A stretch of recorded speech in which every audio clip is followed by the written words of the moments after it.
like to ask you about what you have found out about the meaning of life through this last year. When we first met and began our friendship, it was because you were seeking a deeper meaning in life. You had a happy and good family, you had a prosperous life, and you had many of the good things of life, but you were looking for something deeper.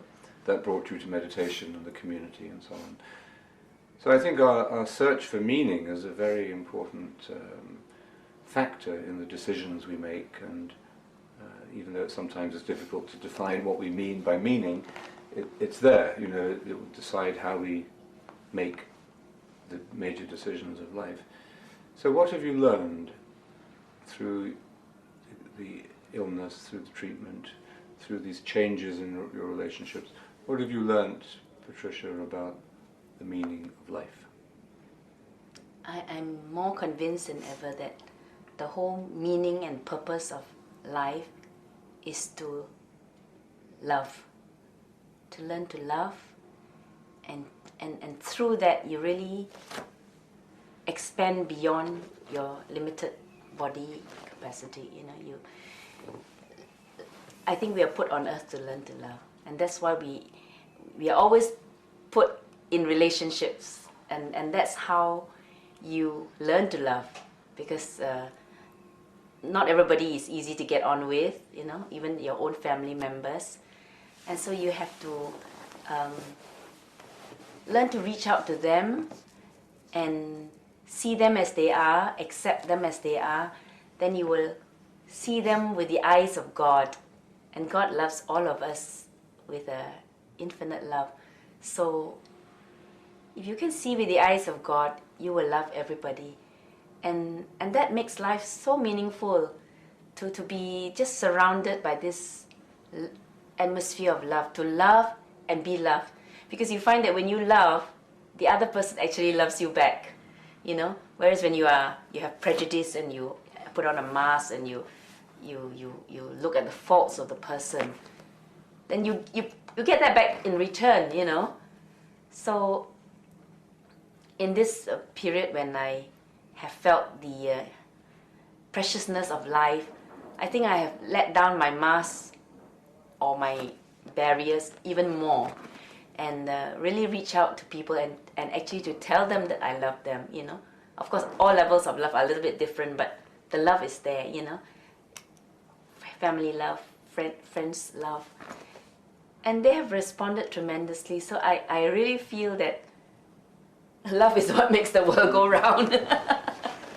Makes us tick, you know, and makes life so wonderful. It's really different.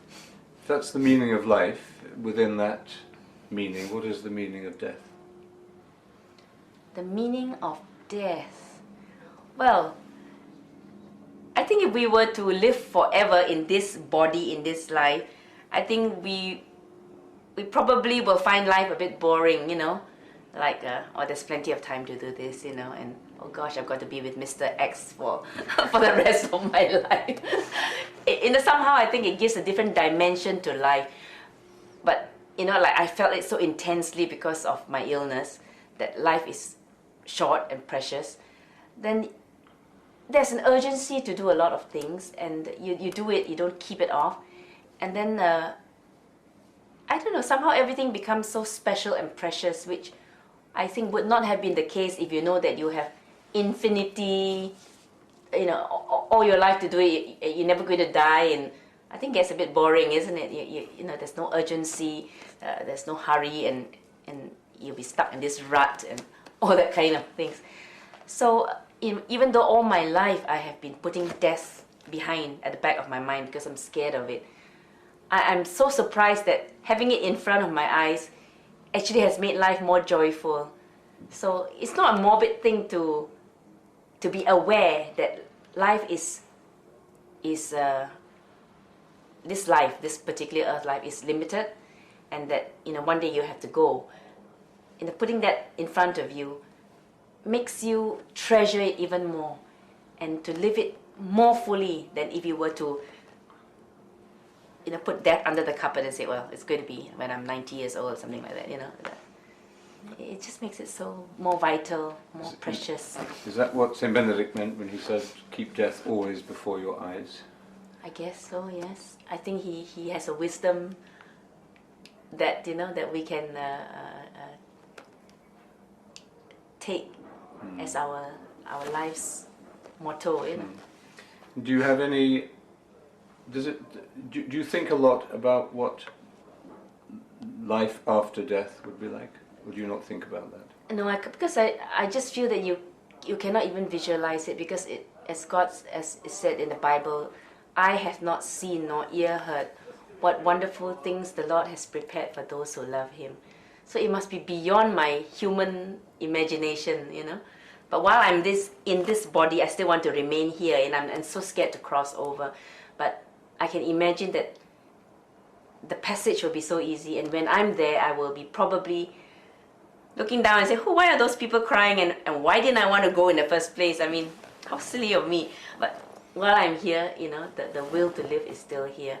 But I can imagine that life outside this body is even more wondrous, wonderful, and God has got great things planned for us. So I trust, and I just leave it in His hands. Thank you.